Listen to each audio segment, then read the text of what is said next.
Good morning. Pastor Joe here with today's Grace Point 2-minute devotional.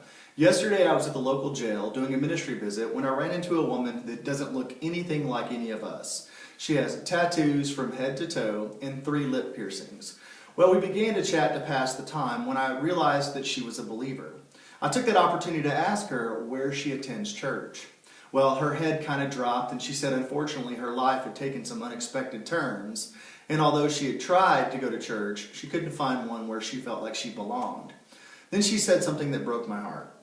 She said that she marveled at how people could call themselves followers of Christ, but be so critical of the people that need Him the most.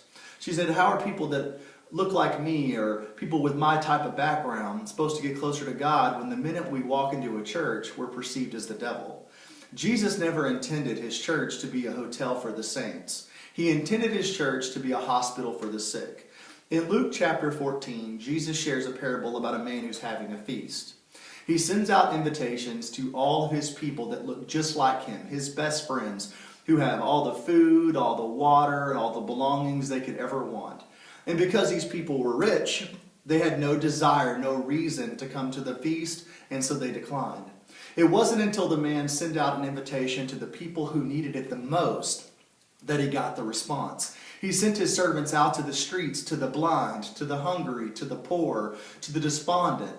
All those people who didn't have the things that they need. And then the minute they got that invitation, with grateful hearts, they came to His home. God doesn't care if you're poor. He doesn't care if you're blind, you're maimed, whether you're tattooed, pierced, whether you're an addict or a convict. The most important thing for Him is that you would have a grateful heart to receive His good news. Jesus' entire earthly ministry was designed to seek out people who were imperfect. The prostitutes, the convicts, the addicts. Even within His own disciples, He had a thief and He had a zealot. If we are to be followers of Jesus, we need to follow the example that He set in seeking those who need the greatest amount of forgiveness and the greatest amount of grace.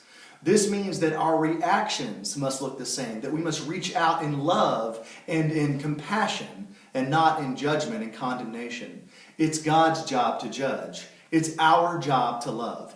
It's God's job to fix a life. It's our job to reflect grace. Have a blessed day.